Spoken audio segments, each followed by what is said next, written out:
Kia ora, aloha lele, talofa, bula, kia orana.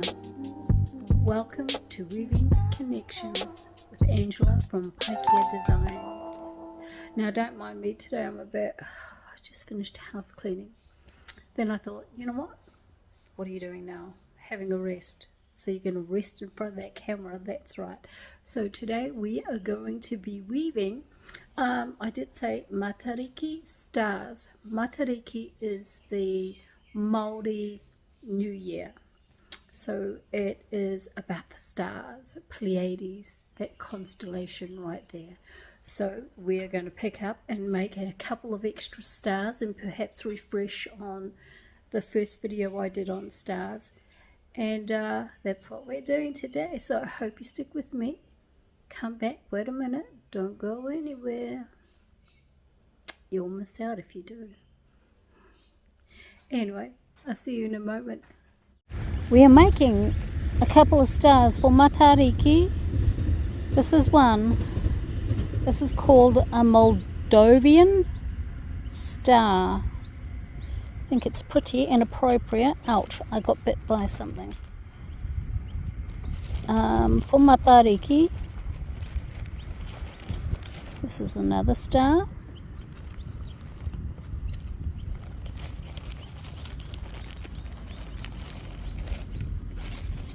This is the same star, but with those centerpieces.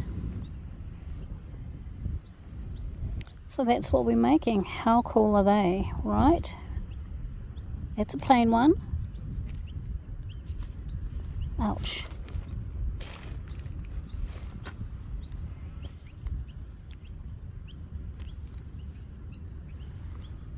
And then the Moldovan stars. And basically it is the same principle as the previous stars. Might have to go inside soon. Something keeps biting my leg. How dare it? So we're going to start with 4 strips equal in width.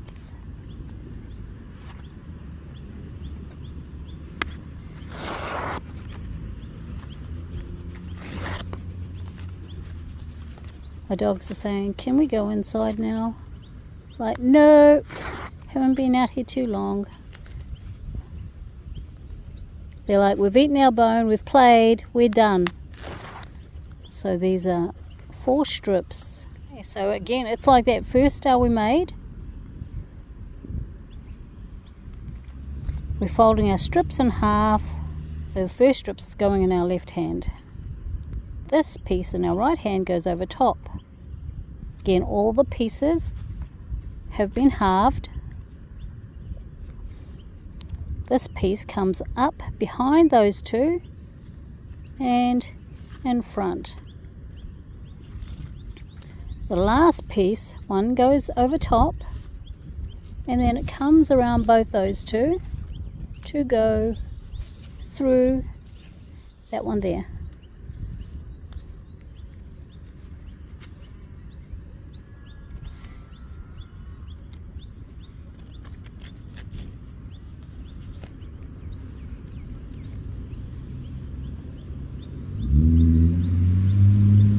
There we go. Flip it over so those strips face up. We're going to pull one strip down. The strip on the left comes across, both of them to the right. The bottom strip comes up. And this last strip on the right goes over that one and through that one. These pieces are a bit wet still, so slightly difficult.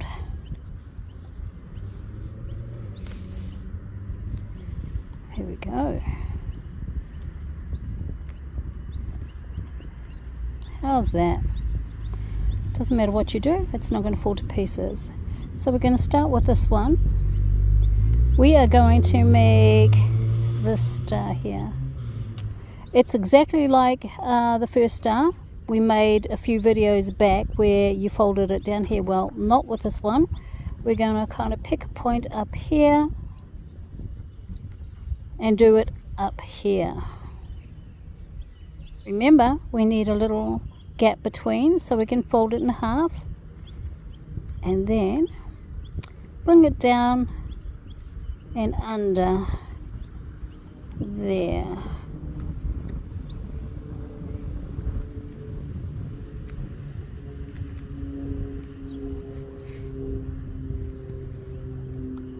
See?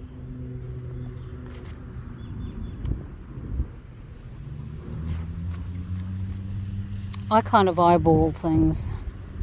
This might be a bit longer, bit shorter, who knows? But it doesn't matter. Nothing needs to be perfect. I know I'm not. And we're tucking it through under that one there. It just kind of locks it in.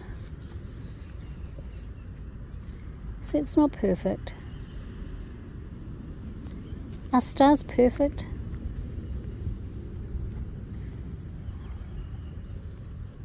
Are they? No, I don't think so. Nothing is. But God. Yet you could say we are perfect. Perfectly made.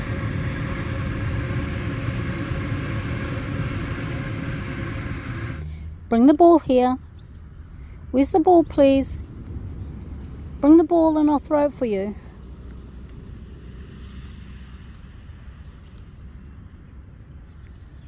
There we go. And I flip it over. Round about the same. I've realised I've moved my camera, that's why I keep lifting it up.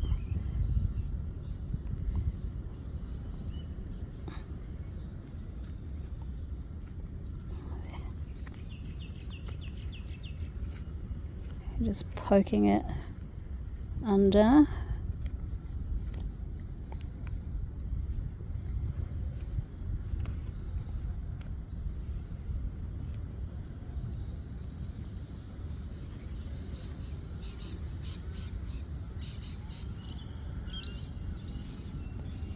This one here.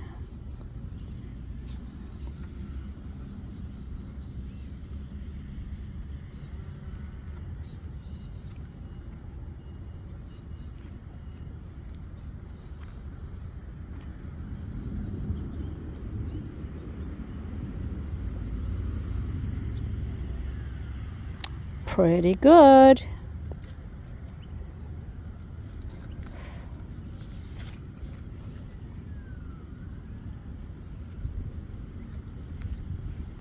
Let's take it out now.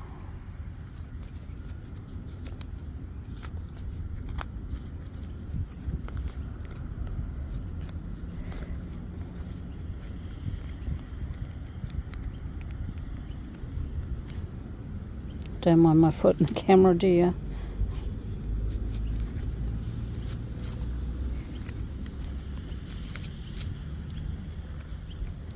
There we go. That's all the 4 done. So what I'm going to do on this side, because I can see some of them are just too short to do any folding over with.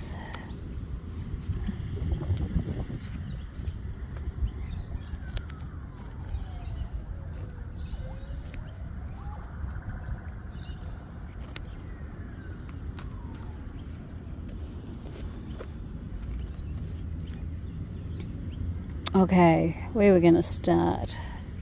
Turning you back and then over, that's it. So we're folding you back and under and through. Come on. Now this is where we need some assistance from a handy dandy tool to push it through.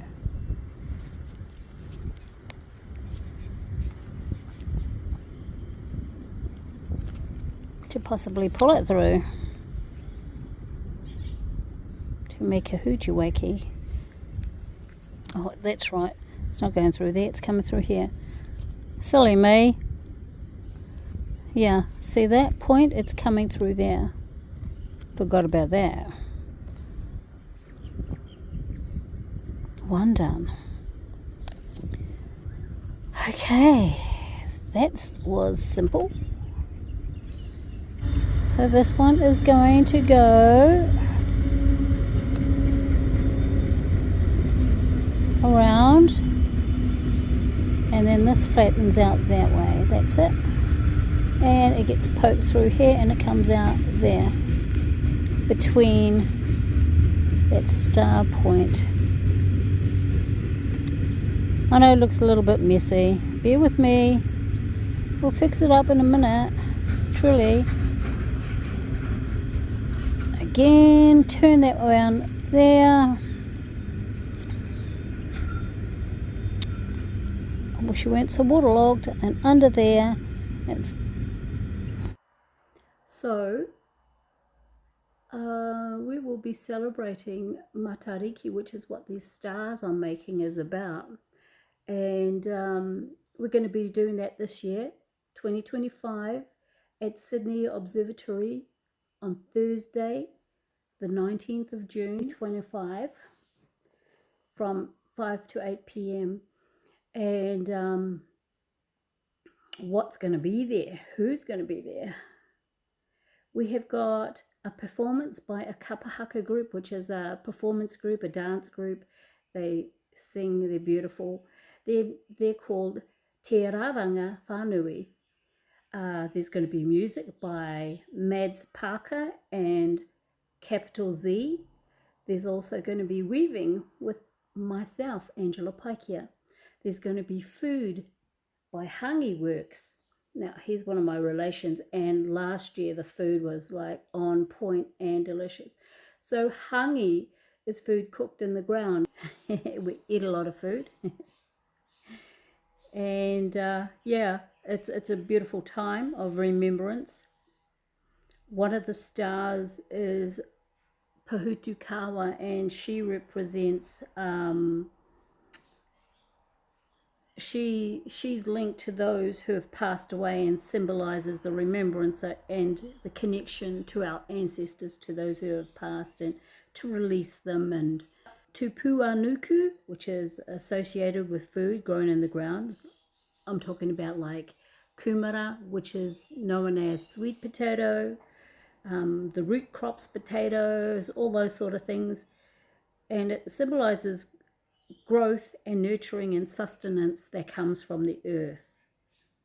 Papa Tuanuku. And then we have Tupuarangi, which is connected to food from the sky, which is birds and fruits of the forest, and it represents vitality, health, and the abundance that it provides.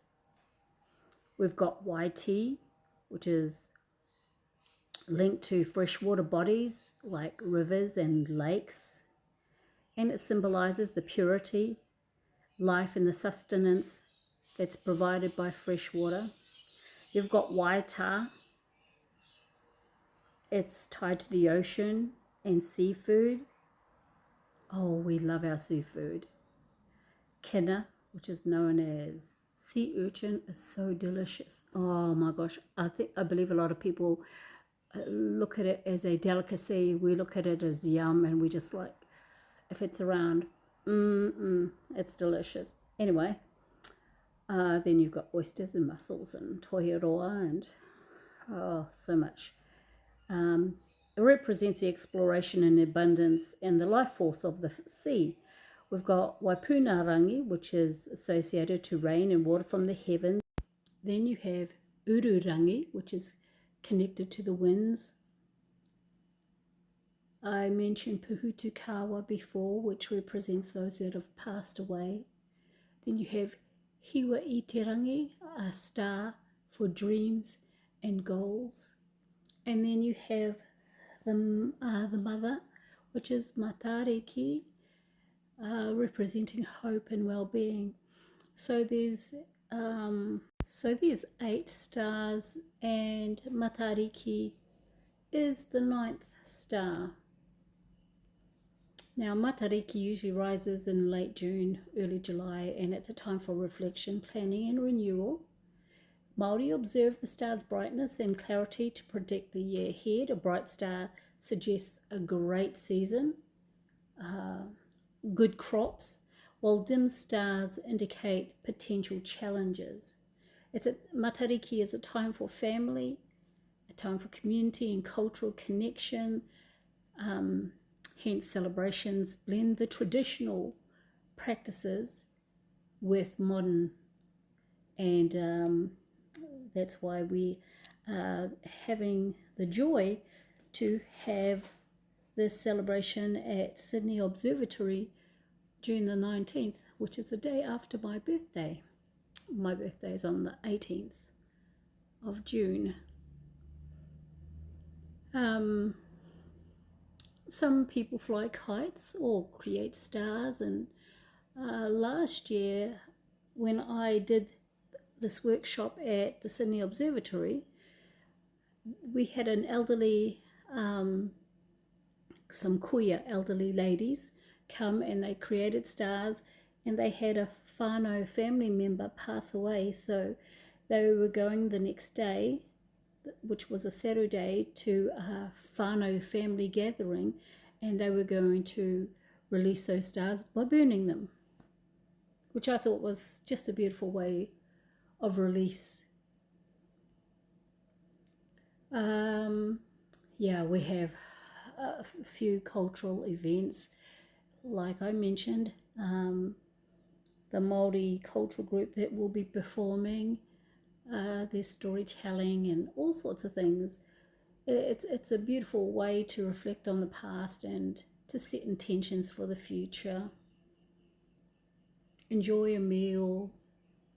Now in New Zealand, Matariki was made a public holiday in 2022. So they have education workshops, and it's time again to honour those traditions, which I think is really great that New Zealand made a public holiday for Matariki.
Now these stars are really good to make from ribbon, and that's that, not satin ribbon, that's that ribbon you put on parcels, and I've said this before, that you wrap on presents.